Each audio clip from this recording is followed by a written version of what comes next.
I usually start off my videos by saying that I'd like to make a video about whatever. This time, I gotta say, I don't want to make a video about this. I mentioned earlier this week in another video that I made where I said I was wanting to do a video regarding God's judgment upon our country, the United States.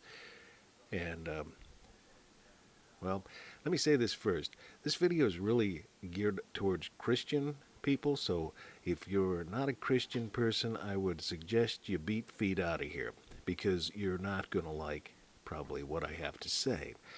But on the other hand, I don't think Christians are going to necessarily agree or, of course, like. I mean, I guess that's kind of a dumb way to put it because, we don't like talking about this at all. But a lot of folks are going to come by here because in the tags I'm going to put the Boston Marathon bombing. And, they'll come here, I don't know, expecting what. One of the troubling things with this whole thing that, there's a lot of troubling things about it. But one of the things, notice how many people posting things on Facebook, gruesome pictures with little comments about at praying or hashtag praying. It's like, come on.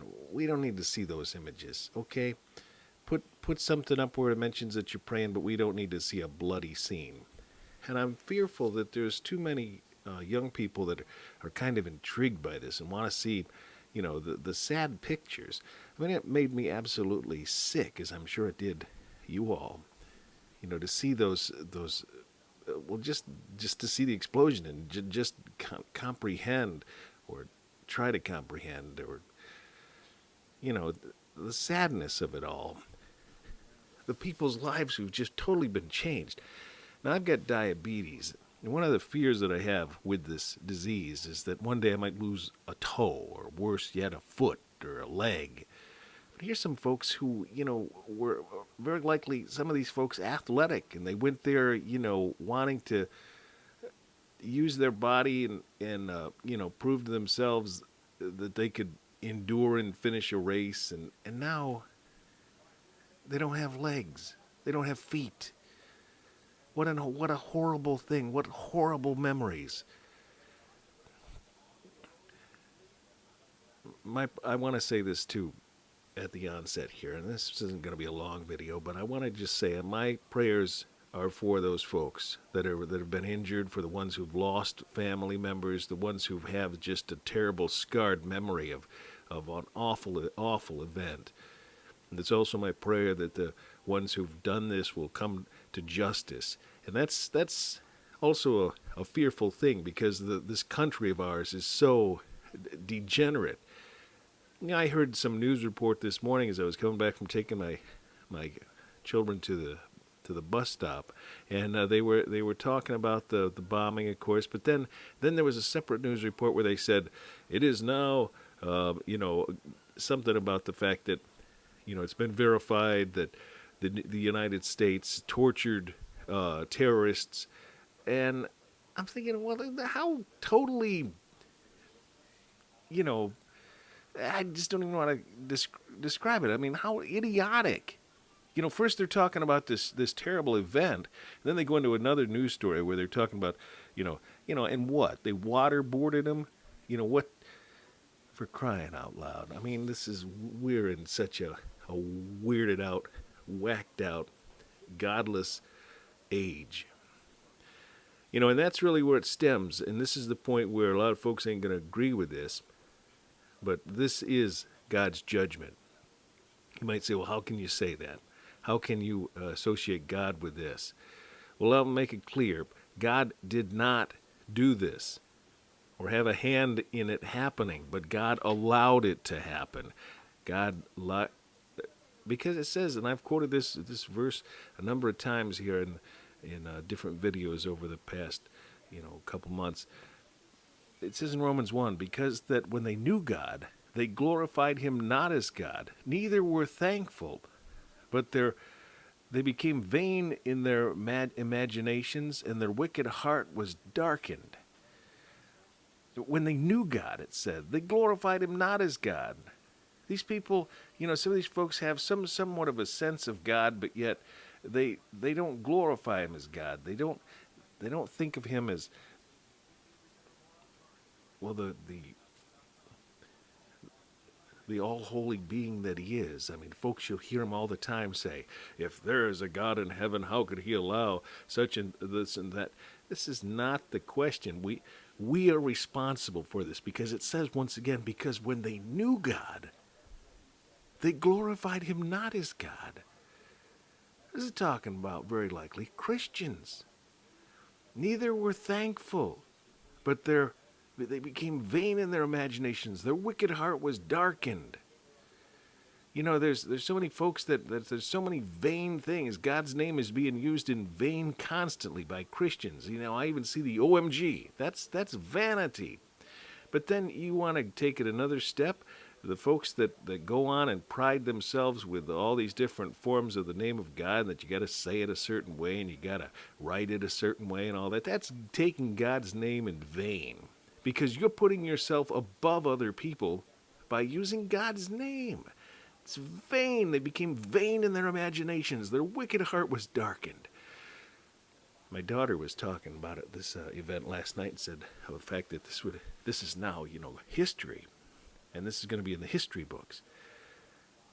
And, this isn't like, something like an event that we think of that's, like the bombing of Pearl Harbor, where we have a Pearl Harbor Day, and 9/11. No, this is everyday life. This is going to be everyday life. I'm not making any predictions.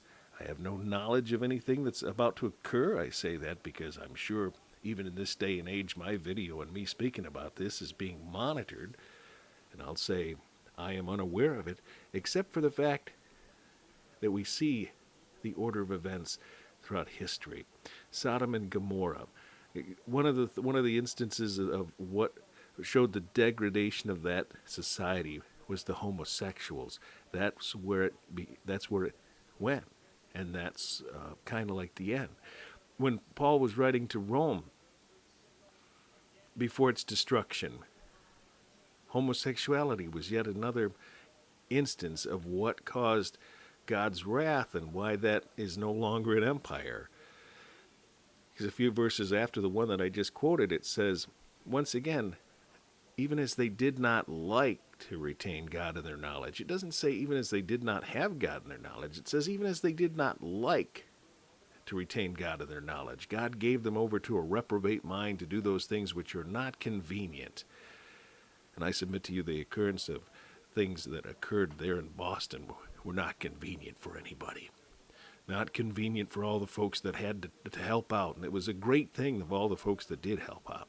I want to make that known too. But all those sad stories of just, if nothing more, terrible memories, horrible, sad, death, maiming of bodies. We live in a rotten age. And it's once again because they did not like to retain God in their knowledge.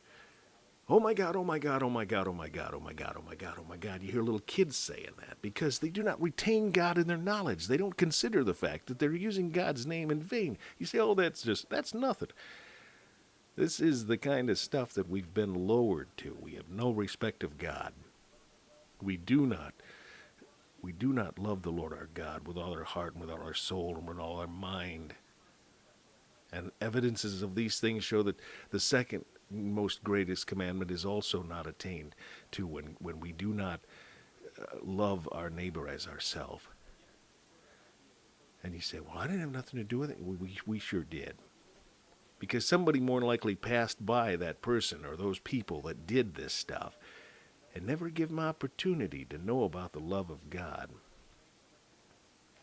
So it's Christians' faults, really. But God's judgment is upon us because God has turned his back on us because we have turned our back on him. It says in James, if we draw nigh unto God, he'll draw nigh unto us. Similarly, or opposite-wise, you turn away from God, God will turn away from us. And our nation has turned away from God. This is evident in everything.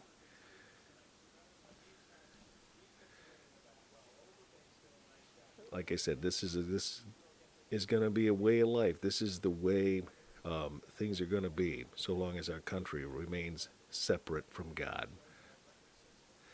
I've seen it in other ways as well. I've read the Bible more than a couple of times for a channel called Family Bible Time. I've put those videos all over the internet. There were friends of mine that I had here who I would at one time try to encourage to come by and listen, and only because God had given me such great blessing in reading it that I wanted to share that blessing with some of the folks who I knew. Most every one of those friends turned away from me. You could go to their pages, I could name those folks, and you could go to their pages and you would see that they have plenty of channels that they recommend, but the Family Bible Time channel is not there. Why is that?